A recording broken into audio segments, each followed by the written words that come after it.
itu adalah permohonan kepada Tuhan. Dan dituliskan dalam kurung permohonan diartikan harapan, permintaan, dan pujian. Kalau misalnya saya membawa kita mengartikan doa ini seperti yang dituliskan di dalam kamus itu. Ketika seseorang berdoa, berarti dia sedang berharap. Ketika seseorang berdoa, berarti dia sedang membicarakan apa harapannya. Ketika seseorang berdoa, berarti dia sedang mengutarakan ataupun mempermohonkan atau memohonkan harapannya itu terhadap tujuan doanya. Atau kepada siapa dia berdoa. Kalau di dalam kamus itu diarahkan langsung berdoa kepada Tuhan. Tetapi kita bisa coba pikirkan, kadangkala kalau artinya doa itu adalah harapan, permintaan, dan pujian, maka perbuatan kita sehari-hari itu selalu kita lakukan. Seperti apa? Siapa, saya coba mengambil contoh yang ada di dalam onsite ini. Siapa di antara anaknya, ketiga anaknya Pak Sinaga ini yang sering mengutarakan harapannya kepada bapaknya? Ayo, mengaku. Angkat tangan aja Bapak. Atau lupa. Bapak ibunya yang tahu. Siapa kira-kira yang di antara tiga ini, siapa sering mengutarakan harapan saya begini Pak? Itu kan ketahuan kan? Coba. Siapa dari ketiga anak bapak ini, bapak ibu ini yang sering kasih pujian kepada bapak ibunya? Selalu dikit-dikit pujian, dikit-dikit, cantik kali, ganteng kali bapak ini. Dia baik sekali kasih makan kami. Itu siapa?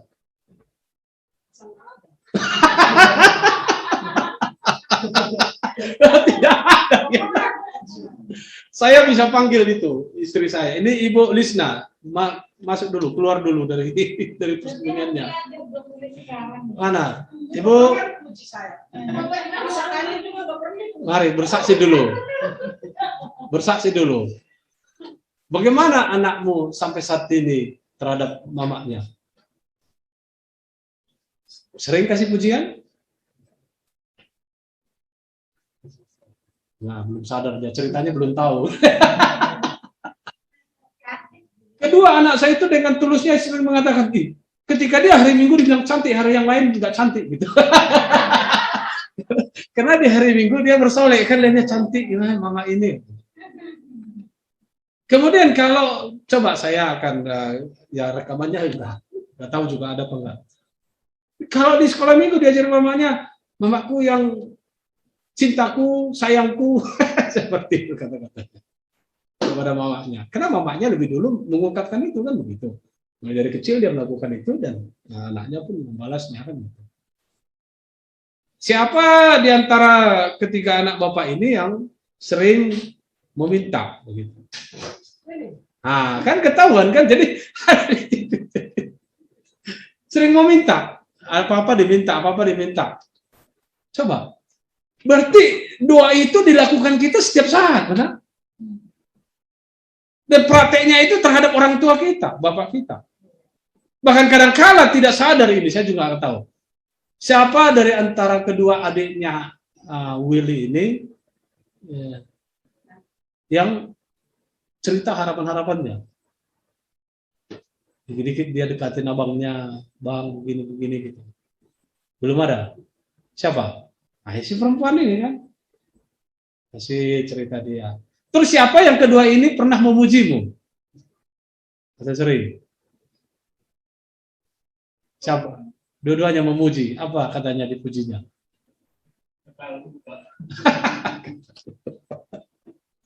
Coba, mari kita simak, pikirkan tentang kata doa itu. Ya, itu adalah seperti seolah-olah kita punya harapan untuk ditanggapi oleh pendengar kita, benar? Ditanggapi. Supaya apa? Sebenarnya kita memberitahukan harapan kita kepada orang yang kita tujukan, Harapan kita itu misalnya, waduh saya maunya beginilah, nanti sekolah baik, oh saya dapat uang lah, nanti saya akan belikan sesuatu. Kemudian sebenarnya harapan kita itu mendengarkan apa yang kita mau harapkan terjadi. Namun yang mendengar itu pasti barangkali kadang bilang begini, diam. Atau, pasti bisa. Yang kedua, bagus sekali harapan. Akan gitu kan? Hanya itu yang diungkapkan. Tapi kalau harapan itu, permintaan itu, ataupun pujian itu datang kepada orang tua kita, tunggu aja masanya orang tua kita akan nanti beli. Orang tua kita akan kasih uang. Walaupun ketika anak itu bilang, Pak, harapan saya gimana ya, supaya pintar. Aduh, saya komputer ini akan saya bikin nanti lebih baik. Pasti saya bisa bikin. Padahal komputernya tidak bisa melakukan seperti yang diharapkan. Tapi ketika dia ngobrol harapan itu kepada bapaknya mau perhatikan, komputermu nggak akan sanggup seperti yang kau harapkan. Tunggu aja waktunya, komputer akan datang seperti yang diharapkan. Sebenarnya sederhana kan doa itu kan. Kemudian ketika kita melihat, wah ini pujian kepada bapaknya, mamanya. Pujiannya tidak kata-kata, tetapi mau tidur, tiba-tiba pijit kaki bapaknya. Pegal ya Pak, ya baru kerja. Gitu kan. Tiba-tiba perempuannya, ngopi dulu Pak, pulang dari kerja. Jadi pujian-pujian itu kan tidak langsung kata-kata. Tetapi memberikan sesuatu kesenangan bagi orang tuanya. Semangat. Tiba-tiba, ya tunggu aja ketika muncul doa kita itu permintaan, maka langsung ditandatangani, diokekan. Inilah perjalanan kehidupan kita, praktek kehidupan kita sehari-hari yang kita lakukan. Yang contoh nyata adalah terhadap orang tua kita.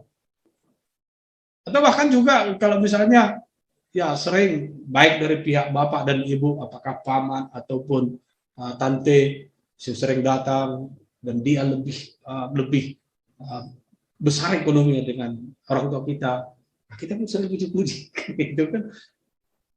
Sebenarnya kan doa itu. Kita puji-puji, aduh tante, aduh cantik kali tante, mantap kali tasnya tante, wah bagus tante, nanti tantenya pulang tuh salamin berapa?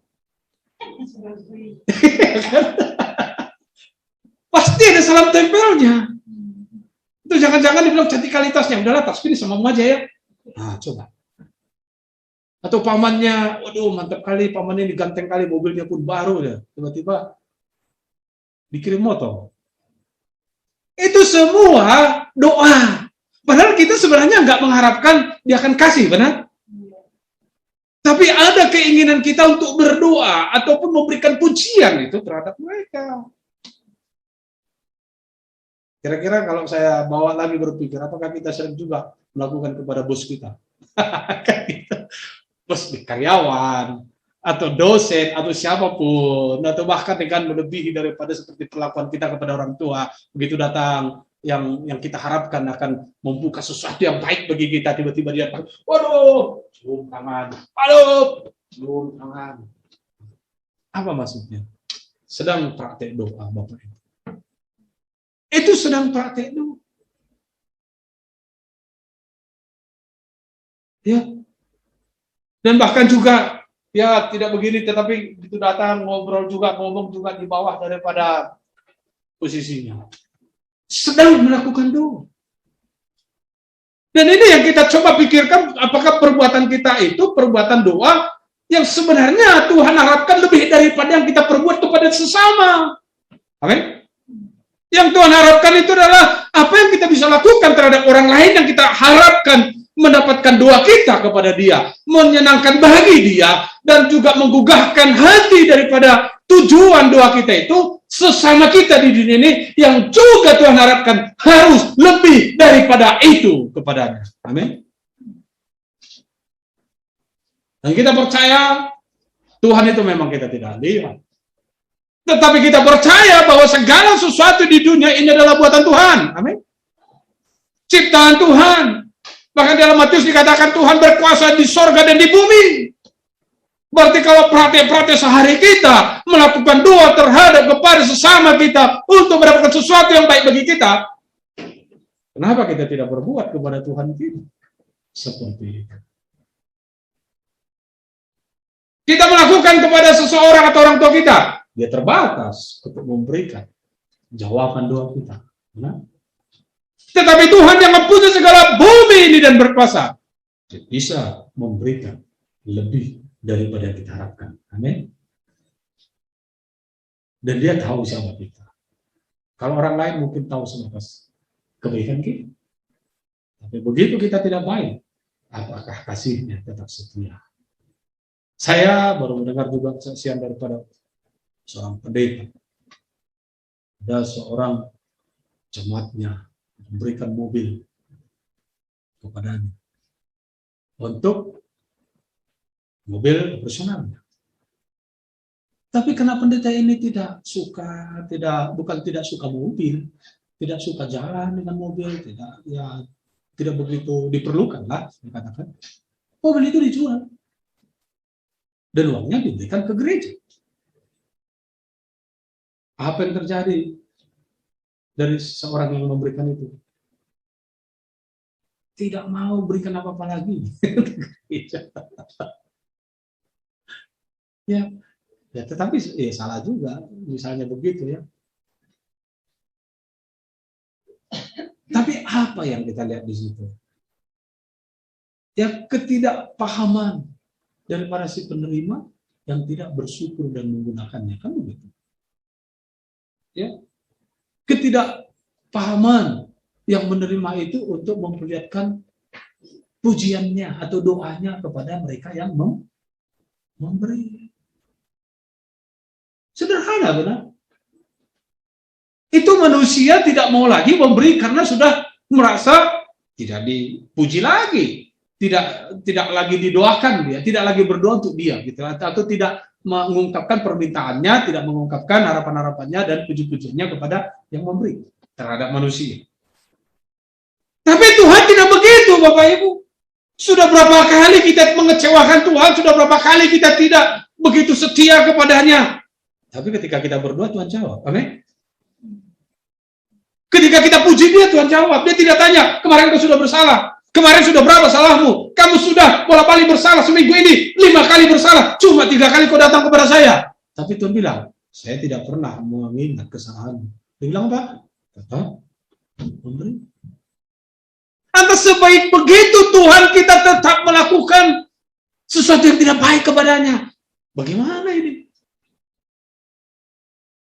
Lantas sebab itu Tuhan untuk tidak mengingat kesalahan yang kita perbuat terhadapnya, tapi kita pun tidak setia kepadanya. Bagaimana itu? Bapak Ibu, mari kita syukuri dan kita lakukan sesuatu yang menyenangkan Tuhan karena dia baik bagi kita.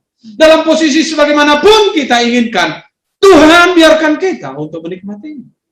Kalau kita mau tunjukkan diri kita, Tuhan saya hanya sebegini saja, Tuhan sudah kasih saya makan cukup, Tuhan kasih saya minum cukup, Tuhan kasih saya pakaian cukup, Tuhan kasih saya enak tidur cukup, ya cukup, tidak apa. Benar?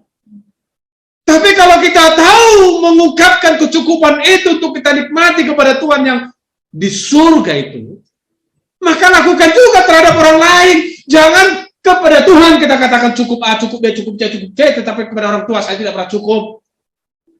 Kepada bos kita saya tidak cukup. Kepada orang lain saya tidak cukup. Kepada Tuhan berani katakan cukupkanlah segala sesuatu bagi hidup saya. Tapi ketika dia dikasih pekerjaan, nggak cukup gajiku ini. Gimana ya? Ketika dikasih kita usaha, nggak cukup penghasilan gue ini. Ketika dikasih banyaknya tanggung jawab, nggak cukup kelihatannya apa yang saya dapat daripada apa yang saya kerjakan. Maka saya katakan Bapak Ibu, kalau kita berani mengatakan tidak cukup dari apa yang kita kerjakan di dunia, katakan juga kepada Tuhan. Amin. Bisa? Katakan juga kepada Tuhan. Sebab Tuhan berkuasa melakukan segala sesuatu yang baik bagi kita berdasarkan kehendaknya. Ketika kita merasa bahwa pekerjaan kita itu harus mendapatkan sesuatu yang memang benar-benar sesuai dengan tanggung jawab kita, katakan juga kepada Tuhan, Tuhan tolonglah, saya ini udah kerja keras ini, tapi kok ini income saya masih dikit ini. Tuhan berkuasa menggunakan itu. Tuhan berkuasa menambahkan berkat dari situ. Tuhan membuka pintu berkat dari situ. Tuhan membuat hatinya itu baik. Kenapa? Dia lebih beruntung dari saya. Sebab saya bekerja untuk dia. Maka dia akan tambahkan. Karena dari segala sesuatu di dunia ini yang berkuasa, mengendalikannya adalah Tuhan. Di samping daripada kita berdoa kepada Tuhan, maka kita lakukan juga sesuatu yang baik terhadap sesama kita. Amin. Iya dong. Jangan lebih dulu kita melakukan sesuatu yang tadi harapannya diceritain, permintaannya, dia pujiannya juga terhadap bosnya misalnya atau sesama kita manusia, tapi kepada Tuhan tidak melakukan seperti itu. Yang harusnya, bagaimana kita mau menunjukkan, menyaksikan harapan kita kepada Tuhan, maka tempatnya adalah di dalam persekutuan. Baik persekutuan dengan Tuhan secara pribadi, melalui doa-doa setiap saat di rumah, ataupun di dalam persekutuan jemaat dengan puji-pujian kita. Amin. Bagaimana cara kita untuk memberikan atau menunjukkan permintaan kita kepada Tuhan? Doa pribadi setiap saat di dalam rumah, juga melalui persekutuan-persekutuan jemaat. Bagaimana kita bisa memuji Tuhan? Pujilah dia dalam kehidupan sehari-hari, dimanapun saudara bekerja, juga termasuk dalam komunitas, dalam persekutuan, dalam ibadah jemaat, untuk memuji bersama-sama. Hanya itu. Itulah doa yang kita lakukan. Jadi kita tidak bisa tersanggahkan oleh perkataan orang. Katanya, orang pendoa, tetapi bergereja pun tidak pernah dalam sebulan ini. Bagaimana dia bilang dia berdoa? Saya kan berdoa sendiri. Ya, tapi kan arti doa ada pujian. Bagaimana aku memuji? Saya puji sendiri. Emang siapa yang tahu? Benar memuji atau tidak? Ya kan? Bagaimana dengan harap-harapanmu? Dikasih tahu nggak? Nggak yakin juga saya ketika dia sendiri berani mengungkapkan semua harapannya ya. Biasanya orang yang tenang, teduh, dia ungkapkan semua harapannya. Dan ketika dia tidak dalam bimbingan pengajaran firman Tuhan di dalam gereja, bagaimana dia bisa tahu ya melakukan itu? Dan betapa indahnya kita tahu melakukan itu. Karena itu, mari kita lihat konteks daripada firman Tuhan ini dengan cepat. Ada 3 hal pengertian maksud daripada doa maksudkan di dalam perikop itu maksudnya. Sebab apa? Yang ditekankan memang berdoalah selalu dan tak jemu-jemu. Baru dijelaskanlah maksudnya berdoa selalu dan tak jemu-jemu itu dengan ilustrasi dalam kisah firman Tuhan ini. Yang pertama, mari kita renungkan. Orang berdoa itu akan selalu ada yang mendengar. Itu harus Bapak Ibu ingat. Ya. Setiap orang yang berdoa, atau orang yang mengatakan sesuatu, harapan, permintaan, pujian itu, ada yang mendengar. Amin? Kenapa saya katakan ada yang mendengar? Ilustrasi yang Tuhan sebutkan ini adalah antara hakim lalim yang tidak takut Tuhan dan tidak menghormati siapapun, dengan orang yang berkasus, yaitu seorang janda. Dalam kisah itu disebutkan bahwa janda ini sering datang kepada hakim itu, meminta pembelaan perkaranya untuk dibenarkan. Tetapi sering katanya janda ini datang kepada hakim itu. Hakim itu tidak peduli. Hakim itu tidak mau mengindahkan, melakukannya. Tapi di situ poinnya dikatakan, hakim itu mengaku selalu datang janda kepada dia untuk meminta pembelaan perkaranya, benar? Selalu datang. Dan ceritanya, kalau kita misalnya menafsirkan jauh, berarti hakim itu selalu menerima dia, benar? Kalau selalu menerima dia, berarti mendengar keluhan daripada janda itu. Mendengar terus. Saya mau katakan di sini, apapun kata-kata kita, ada yang mendengar. Bisa orang tua kita melintas waktu kita berdoa dan berkata-kata mendengar. Bisa juga hantu setan mendengar. Dan juga Tuhan mendengar. Amin. Iya dong. Ada yang mendengar pokoknya dah. bisa manusia sesama mendengar, bisa hantu setan belau mendengar, tapi Tuhan mendengar. Jadi setiap kata-kata kita itu kata-kata yang baik, ada yang mendengar. Karena itu, kata-kata baiklah berupa dua, supaya yang baik juga mendengar. Amin. Kalau yang baik mendengar, dia akan memperhatikan.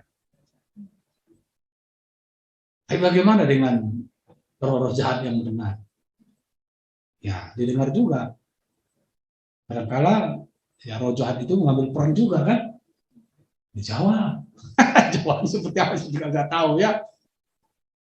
Nah, kemudian kita melihat apakah jawaban itu sesuai dengan hati tulus doa kita? Apakah perkataan yang benar dan tulus, bersih, jujur kata-kata kita? Jawaban itu sesuai dengan apa yang kita harapkan dengan kebenaran firman Tuhan? Maka pasti yang mendengar itu adalah Tuhan. Tapi kalau yang lain, ini jangan-jangan yang menjawab ini lain ini.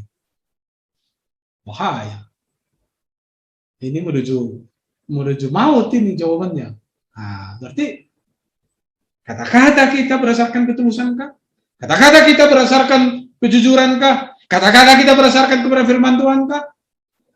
Karena saya percaya ketika semua kata-kata doa kita yang kita utarakan, siapapun yang mendengar, apakah manusia, apakah setan, apakah Tuhan yang mendengar, didasari dengan kesadaran, keimanan, dan kejujuran kita, maka pasti Tuhan lebih dahulu memperhatikannya. Amin. Pasti Tuhan lebih dahulu memperhatikan. Karena pasti Tuhan tidak mau memperhatikan ketika doa itu seperti doa hendak memuaskan dirinya. Doa itu seperti hendak mau memenuhi keinginan dagingnya. Nah, Yakobus di situ kan. Dan kita tahu tidak ada jawabannya dari Tuhan. Apakah iblis bisa menjawab? Bisa juga. Apakah manusia bisa menjawab? Bisa juga. Manusia dan iblis mirip-mirip lah. Kalau manusia doanya langsung mungkin baik jawabannya. Tapi kalau mirip-mirip macam orang pikir, ini saya jawab ini. Manusia kasih, padahal manusia menjebak. Kenapa? Manusia adalah berdosa. Jadi itu maksudnya ya. Mari kita lihat. Yang pertama ini, segala perkataan kita, doa kita itu berupa harapan, permintaan, dan pujian. Ketika kita ungkapkan, ada yang mendengar. Amin? Maka berhati-hatilah untuk berdoa. Tetapi berdoalah selalu yang tak jemu. Karena kita punya keyakinan ada yang mendengar. Yang kedua, Bapak Saudara,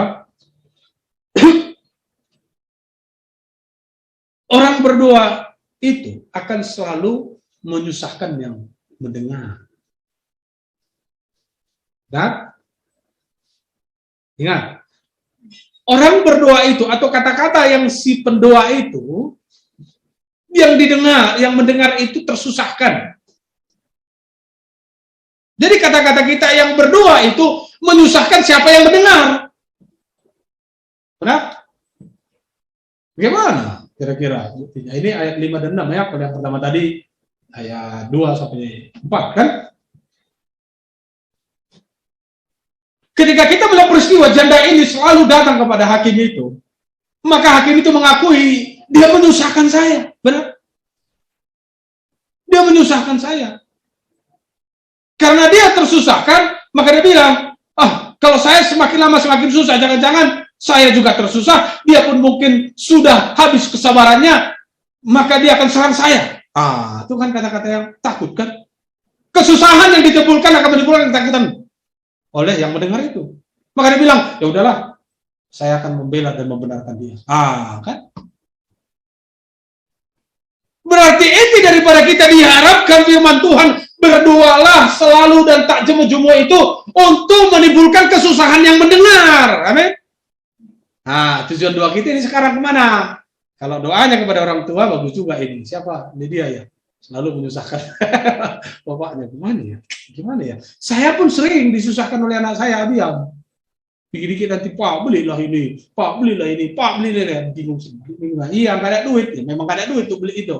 Mana caranya ya? Beli ke sana lebih mahal harga. Beli ke sini, carilah di Shopee. Maaf. Carilah di online, cari oleh ini lebih murah, langsung beli kepada dia. Jadi senang dia. Oh, papaku sayang katanya sama saya kan. Dipuji-puji saya, dipeluk. Wah, terima kasih papaku. Jadi memang menyusahkan itu bagi kita ada kesempatan gitu ya. Dan orang yang mendengar itu selalu susah sampai akan selesai jawaban yang kita berikan, maka kita terlepas dari kesusahan itu. Ini maksud Tuhan bagaimana mengilustrasikan doa yang tak jemu-jemu itu, Bapak Ibu. Jangan berdiam saja. Susahkan ketika kita mau menyusahkan Tuhan untuk menolong kita. Terus minta kepada dia, terus minta sampai Tuhan melihat. Aduh, wah, kayak juga anakku satu ini. Dikasih jawabannya. Kenapa? Ada intinya di situ. Ketika kita mau berusaha menyusahkan orang untuk menjawab doa kita, berarti kita siap untuk mempertanggungjawabkan jawabannya itu. Amin. Tapi kalau kita enggan-enggan, dikit-dikit berdoa, dikit-dikit berdoa, dikit-dikit enggak.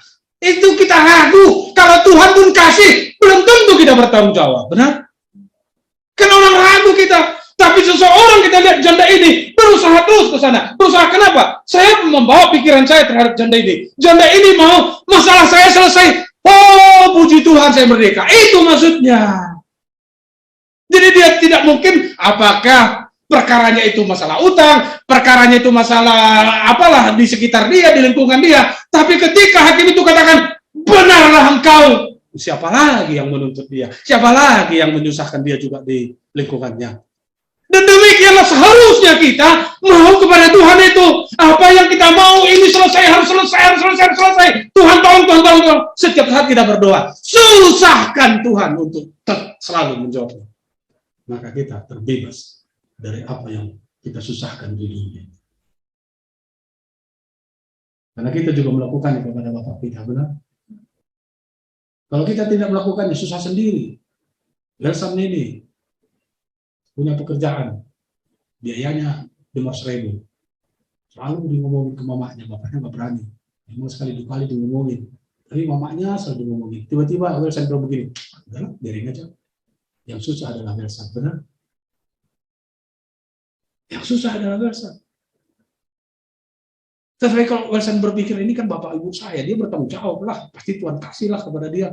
Disusahin terus. Nanti bapak juga mikir dari mana ngambilnya nih? Rupanya Tuhan kasih juga kan? Kenapa? Itu beruntun. Begitu Gerson minta kepada bapaknya minta kepada Tuhan. Tuhan gimana ini Tuhan? Gimana dia? Dia juga susahkan Tuhan. Tuhan jawab dan jawabannya kembali kepada Gerson. Sekarang beruntun kan? Sama itu seperti itu. Tapi kalau nggak ada anak yang menyusahkan dia, bapaknya juga nggak susah-susahnya anakku ini. Ya dia juga nggak mau ngomong kan kepada Tuhan. Biarin aja lah, biasa-biasa aja. Ya mana jawabannya kan? Kita melakukan doa setiap saat yang beruntun, Bapak Ibu. Dan ada kesempatan kita untuk menyusahkan mereka yang mendengar. Karena mereka yang mendengar itu ya. Makanya orang yang penyembah berhala itu bukan menyusahkan berhala kan, benar? Saudara tahu yang memakai jimat-jimat itu yang di luar itu? Ada 22 jimat itu disusahkan itu. Oh, yang disusahkan itu bahasa jimatnya itu. Karena saya pernah berguru sebelum saya bertobat. Jadi untuk menciptakan daya daripada jimat itu, kita harus menyusahkan daripada kegaiban itu terjadi pada diri kita. Itu kan. Artinya kita memberikan permintaan yang berulang-ulang itu. Harapan yang berulang-ulang bahwa terjadi kegaiban terhadap kita. Kemudian pujian-pujian bahwa ini akan terjadi terhadap diri kita. Itu jimat ya. Kegaiban. Karena terjadi di diri iblis. Masa kita kepada Tuhan yang sudah di dalam anak Tuhan kita tidak melakukannya? Kita yang sudah takut akan Tuhan kita tidak melakukannya kepada Tuhan. Apa masalah kita?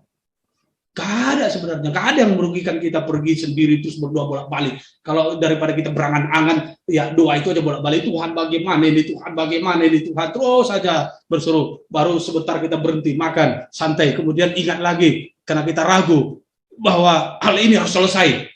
Ngomongin lagi kepada Tuhan tak jemu-jemu. Sampai Tuhan mikir, ini gak capek-capek, ini ngomong itu aja bolak-balik gitu. Ya kan Tuhan tahu hatinya. Oh ini tulus ini. dia mau bahwa hanya Tuhan solusi persoalannya. Kan gitu kan? Kalau memang kita menyadari dengan keyakinan kita bahwa hanya Tuhan solusi dari penyelesaian persoalan kita, maka jawabannya berdoalah selalu tak jemu-jemu. Amin. Itu jawabannya. Supaya yang berkuasa itu tersusahkan untuk memberikan jawaban. Tapi kan di dalam ayat itu Tuhan tidak pernah tidak cepat mengabulkan. Benar? Itu pun ketiga itu. Orang berdoa akan pasti mendapatkan jawaban. Ya, orang berdoa akan pasti mendapatkan jawabannya. Ada jawaban yang kita bisa pikirkan. Apakah jawabannya tunggu dulu? Jawabannya sama sekali tidak? Atau jawabannya, ya, ini dia. Kadang-kala juga kita harus melihat apa yang saya inginkan ini sesuai dengan kehendak Tuhan. Sehingga ketika kita meyakini dengan tulus, kejujuran, ikhlas kita mengutarakan doa kita kepada Tuhan, maka Tuhan jawab tunggu, maka tunggulah bersama. Atau sama sekali tidak. Sebab apa? Berarti kehendak Tuhan melihat itu bukan jawaban yang sebenarnya yang saya harapkan. Tapi saya percaya semua manusia itu memikirkan sesuatu untuk dikatakan benar. Tapi kalau ada sumber negatif daripada unsur permintaannya, pasti dia tidak berani sungguh-sungguh mendoakannya. Tetapi yang saya pikirkan, ketika seseorang dengan didasari ketulusan, kejujuran, dan keikhlasan dia mengutarakan doanya, pasti tujuannya itu baik. Dan biasanya Tuhan bisa jawab langsung. Atau bertahap. Banyak peristiwa, Bapak Ibu. Ketika ada banyak tokoh-tokoh yang berseru kepada Tuhan Yesus pada masa pelayanan di bumi. Salah satu contoh adalah kepala penjara itu. Dia punya anak daripada pekerjaannya, anggotanya. Sakit, bertemu dengan Tuhan. Tuhan, datanglah ke sana. Tersuruhlah saya supaya anak hamba saya itu sembuh. Tapi Tuhan Yesus sudah enggak, dia enggak mati. Nah, tapi belum ke sana gitu. Sampai pengajarnya pulang, betul ya, apa-apa, begitu kata Yesus, dia pulang tinggalin Tuhan Yesus kan. Tapi datang yang semperin di tengah jalan. Itu anak itu sudah sembuh. Oh, kapan sembuhnya? Jam segini. Oh ya, pas Yesus ngomong. Kadang-kadang secara fisik memang tidak terjadi jawaban. Tetapi ketika utaraan kita itu didasari ketulusan, keimanan yang benar, maka terjadi jawabannya di situ. Dan kita memuji Tuhan. Sehingga poin ketiga ini adalah keyakinan dan syukur kita bahwa apapun yang kita katakan atau kita adalah orang yang berdoa pasti mendapatkan jawabannya. Jawabannya apa? Didasari dengan ketulusan dan iman, maka jawabannya pasti baik dari yang mendengar. Amin. Dari yang mendengar. Kalau pada saat itu kita berdoa di kamar orang tua kita mendengar, tunggu aja orang tua kita memberikan jawabannya. Gitu. Tapi jangan keras-keras doanya. Nanti Yohanes berdoa di loteng sampai ke bawah kedengaran. Semua orang akan jawab kan. Dari luar juga dengar. Wah ini perlu Yohanes ini diantar ke sana. Ideologi begitu kan. Jadi dilihatnya neneknya baik. Nenek ini baik sekali memberi gitu.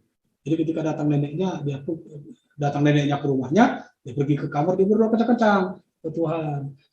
Tuhan berikan bagi saya boneka yang baik dan besar.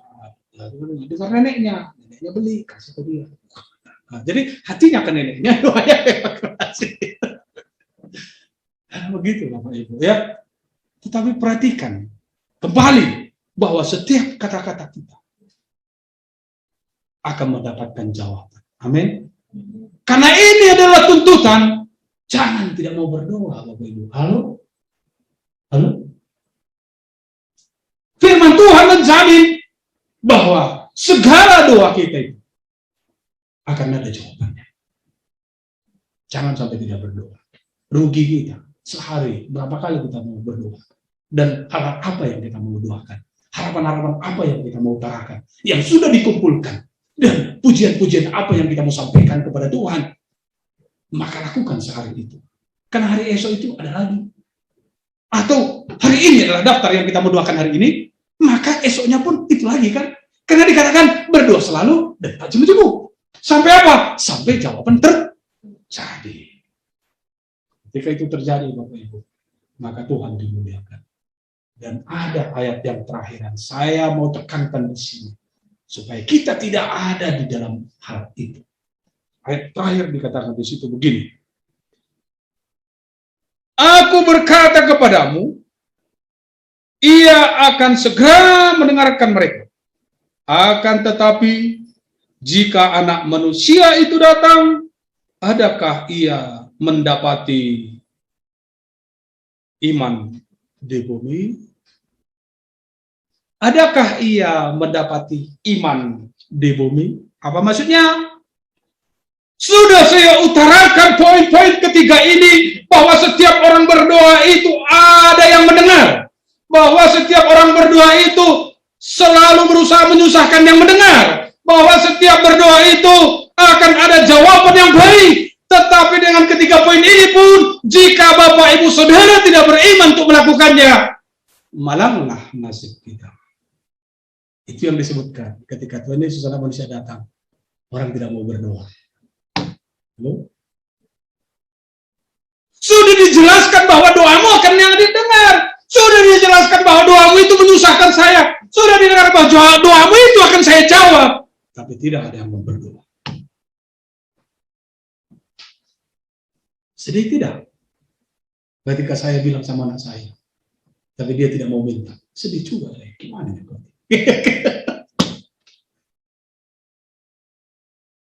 Apa guna Tuhan mengaruniakan engkau adalah bagian daripada anak saya, tetapi kau tidak percaya kepada saya untuk memenuhi segala kebutuhanmu? Benar? Itu ibaratnya ilustrasinya. Sama seperti Tuhan. Apa gunanya engkau diciptakan sebagai manusia, tapi kau tidak pernah memohonkan kepada saya, sebab saya memiliki berkuasa di bumi. Saya sanggup memberikan apa yang kau minta, tapi kau tidak pernah meminta. Kenapa? Kau tidak beriman. Dari sekarang Bapak Ibu, dimanapun kita, baik online, berimanlah bahwa Tuhan berkuasa di surga dan di bumi, dan mendengar, menyusahkannya, dan menjawab segala doa kita. Maka berdoalah selalu, tak jemu-jemu. Amin. Mari kita berdoa. Bapa di surga, terima kasih Tuhan, Engkau sungguh mengasihi kami, Engkau sungguh memimpin kami, Engkau sungguh memberikan kebenaran firman-Mu untuk menguatkan kami selalu berdoa kepadamu. Karena kami tahu Tuhan firman-Mu benar dan hidup. Engkau menyatakan bahwa firman Tuhan, bahwa segala doa kami Engkau dengar, bahwa segala doa kami menyusahkan Engkau Tuhan, dan segala doa kami Engkau akan jawab dengan baik. Karena itu biarlah sungguh iman kami Engkau kuatkan, untuk kami selalu berdoa, tidak jemu-jemu, sehingga kami melihat kemuliaan dan berkat jawaban anugerah yang Tuhan berikan bagi kami. Di dalam nama Tuhan Yesus Kristus, kami berdoa dan bersyukur. Amin.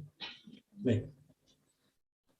Baik, Bapak Ibu, kita akan tutup ibadah kita dengan pujian. Kita bangkit berdiri, kita buka batu pujian kita nomor 251.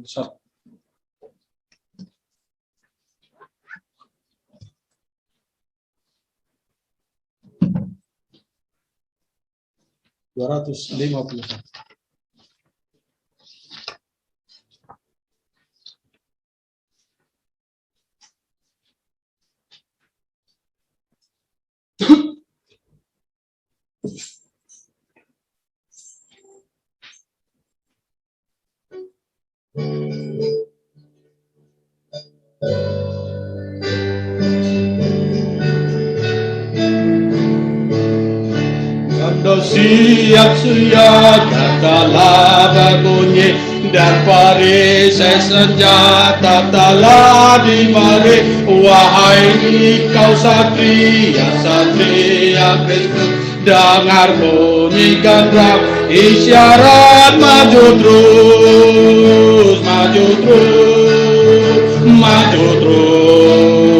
jadi saksi Yesus. kabarkan Injilnya, angkatlah salib maju terus. Berteguhlah darah barisan